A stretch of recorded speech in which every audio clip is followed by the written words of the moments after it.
I quit drinking for a month. Something unexpected happened.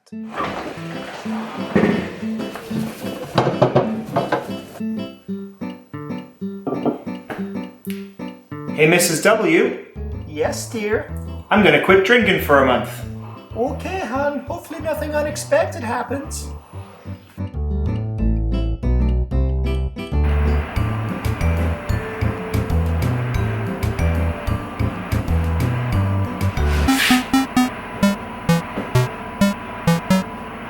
Oh my goodness.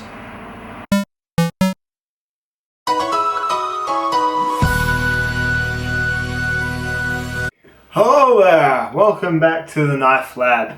We are doing today a bit of a montage of factory edges. So some of these will be revisited with the 17 degrees, but before I start sharpening too much, I thought I'd just see what you get, what you get when you get a new knife. All of these, bar one, are just as they come. So the only one is the Civivi, which I've got back to. I used a bit, kept the degrees, but just went back to like a sharp paper slicing factory edge. So the Chris Reeve Civivi, but everything else is as new as you come, but they're all slicing paper. So they're all paper slicingly sharp. So this is a Dozier D2 from Bob Dozier's kind of semi-custom shop. Then you've got CRKT Pilar in D2 with an amazing flipping action, slicing paper. We've got the K-Bar Dozier in AUS 8.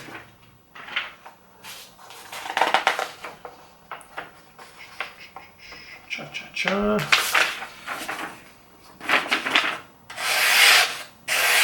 Slicing paper.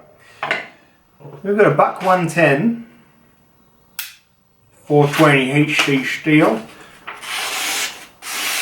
Slicing paper. Got a Rike Hummingbird. You're going to have to use the whole blade on this one. This damaged steel blade very keenly does slice paper. So this is a very all over the place test. This is purely just to get some idea. Like you can't compare these at all with each other, at all, because they're all different degrees, steels, everything, even probably finishes. But just to get a few numbers on the board, do a bit of rope cutting, warm those arms back up for the Knife Lab, and then we'll revisit them in due course. Might start with this little fella, eh? Cutting twisted sisal rope until it no longer does that to paper. Let's see how we go.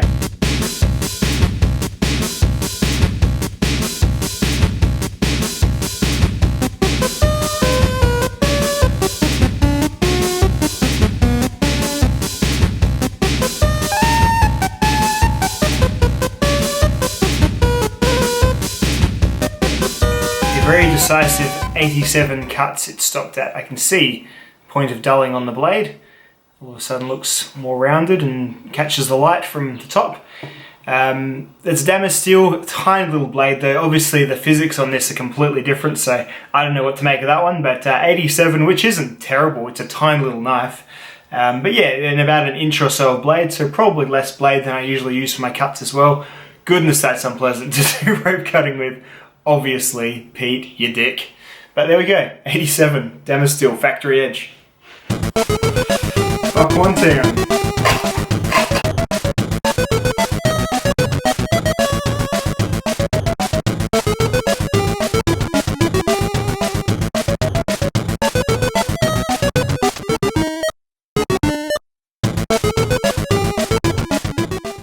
$115 on the factory edge of the Buck 110.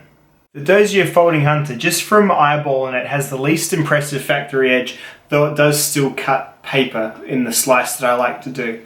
So we'll take that with a pinch of salt and set aside our perhaps eventual thoughts for the 17 degrees inclusive test, which I'll do later on.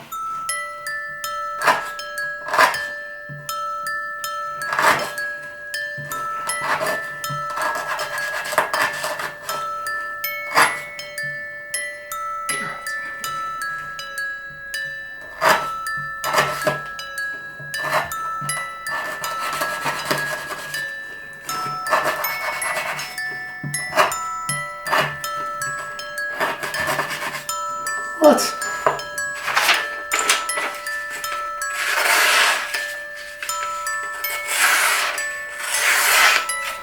slices paper, but let's just try.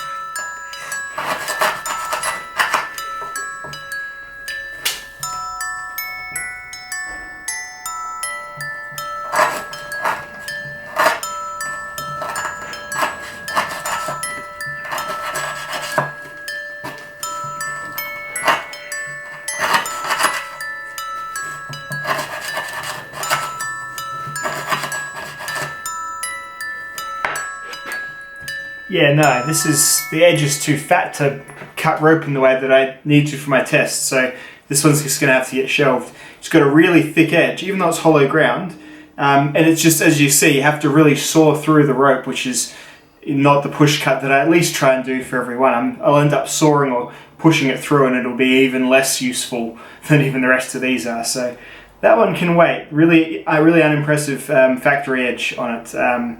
Obviously fixable problem, but there you go. For a fairly expensive little knife, I wouldn't be super stoked on that one, to be honest. K-Bar Dozier in AUS 8 is next. I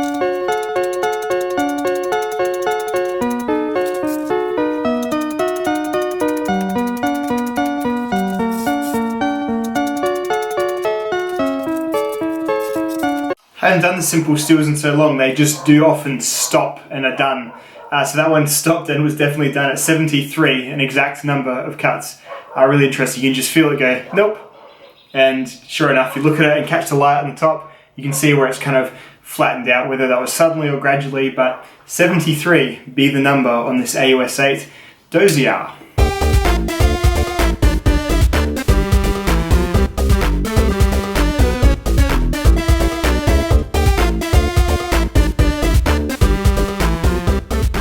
Okay, 90.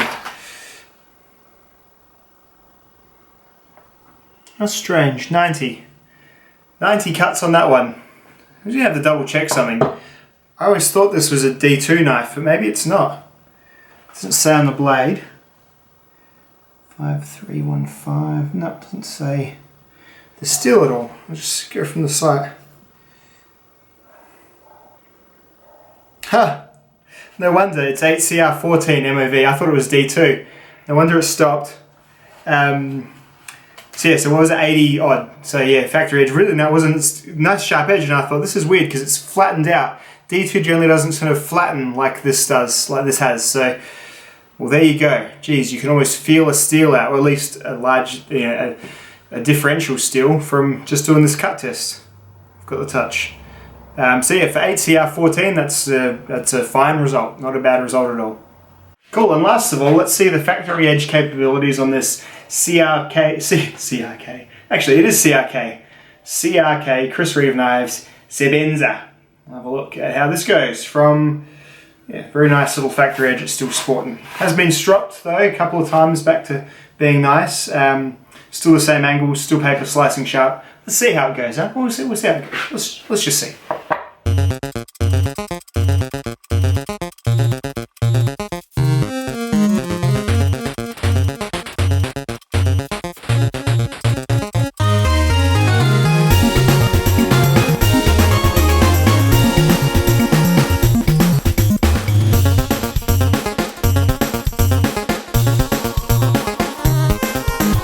And 230, really quite a decent result on this factory edge. Just strops back a little bit with my belt strop thing, a little bit of compound. 230, really good for a unfiddled with edge, especially compared to the other ones. But of course, it's probably the superior, yeah, to be the superior steel out of all these for sure. All the rest are quite sort of entry-level type steels in the end. So there we go. Overall, just initial thoughts from here. Yeah, it was interesting. This was kind of cool because it felt like it was softening quicker than it should have, and I would argue that, yeah, D2 would generally last a little bit longer. This seemed to really stop at its 80-ish or 90-ish range.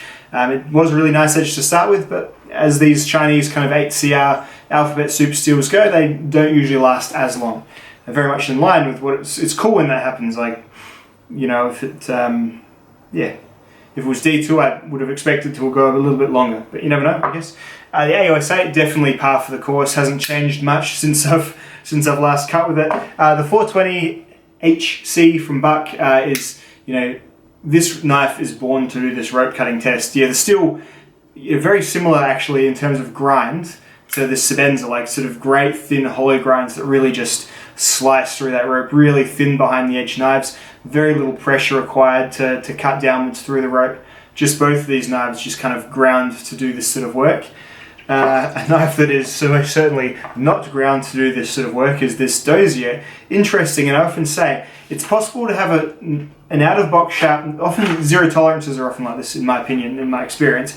They feel very sharp out the box, as in they'll shave your hair and they'll even sort of, it's not now, but even sort of slice and shave paper.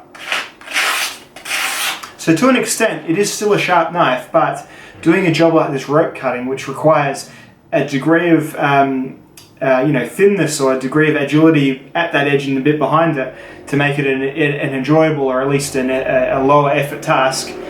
This just isn't factory edge ground well enough. It's a really thick factory edge even on this hollow grind. So very interesting to see if I can clean that up when I do the 17 degree, and I will do a 17 degree per side, because this by all accounts should be some great D2, and it may well be, but with this factory edge that it came with, really sort of, yeah. I'll come back down and I'll show you so you sort of understand what I'm saying. Okay. So you see here, this is like a fresh piece of the rope. Like,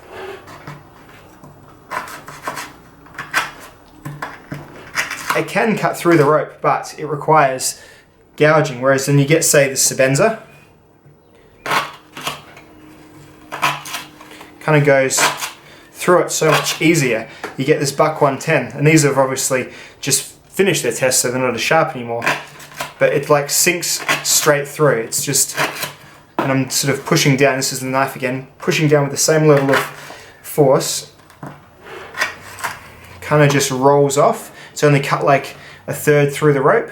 So yeah, that's the difference between edge thickness and how it matters, as in the thickness behind the edge in these tests for sure. You get every now and then you get something like this, and the convex grind knives are also often a bit similar, although they often even have really sort of fine apexes themselves, and it's not as bad, but yeah, just sort of a clumsy-ish edge has that effect. So anyway, interesting little tidbit from the Knife Lab. Doesn't mean this is a bad knife by any sense, and it doesn't mean that the D2 is bad. It just means that the edge was a bit too thick to do this successfully. As I said, feels sharp to run your finger along. It's just, it's probably very broad. And you know, this part here, yeah, still sharp, but it's very hard to get that through rope, whereas it's easy to get this through rope, if you know what I'm saying. All right, my friends, thank you for joining me in the Knife Lab once again. Yeah, I'll get back to these with some 17 degree mirror polished, slightly more comparable edges, but I thought I've been interested in doing just a bunch of factory edges, get a good old Knife Lab sort of montage video out. So hope you've had an okay time watching it, and I'll see you all in the next video. Sebenza definitely for the win, and the Buck 110 for the win. These knives, born for it, born for the rope cut test. See you in the next one.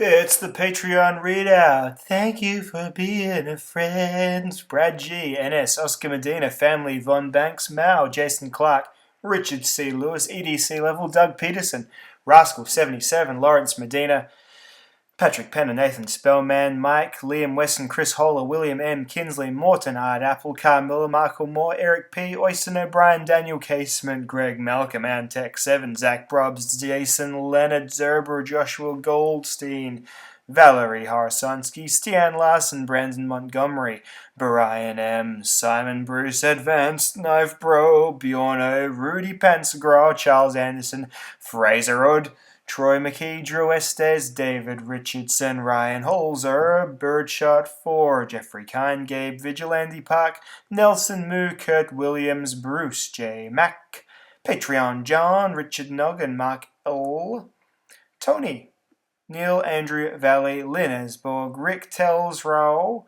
Brendan Bell, Ryan Roper, Jason Clark, Florian Schoenbeck, Frank Zhang, Paul, Matthew Baker, Joseph Cusa, Colin Herrero, Nicholas Olesic, Robert Chibula, Travis Reed, David Axman, Brett Lindley, Alan Edward Chapman, Dante, Mickey Kime, Ismail Norton, Carl Watts, Michael Reed, Paul Bell, Tommy Bravo, Suggestion Boy, Luke Canos, Tyrion, Brett T, Francesco Cucciarello, Michael P. Shustak, Andrew at 555 Gear, Michael Cole, Brad Puishus, Sam Alpert, Nathan Van Arkel, Priest, Ryan Houston, Luigi Di Francesco, Kjorben Christensen, Dan Swaney, Prairie Heifer, German Survivalist, Matthias Girth, Lisa Stevens, Bilbo Baggins, Wayne Abramson, Jan Van Allen, Aaron R. Cameron, Daniel O'Hara, Brandon Chase, Pierre Munson, Stephen Robertson, Sean Gandy, Bruno Fior, Ryan Frank, Vinny Nero, Laura Sachs, Jim Hamilton, Ed Conray, Regular George, Tim Tom, Bucknian,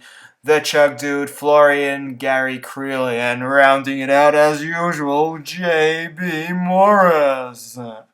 Thank you all so very much.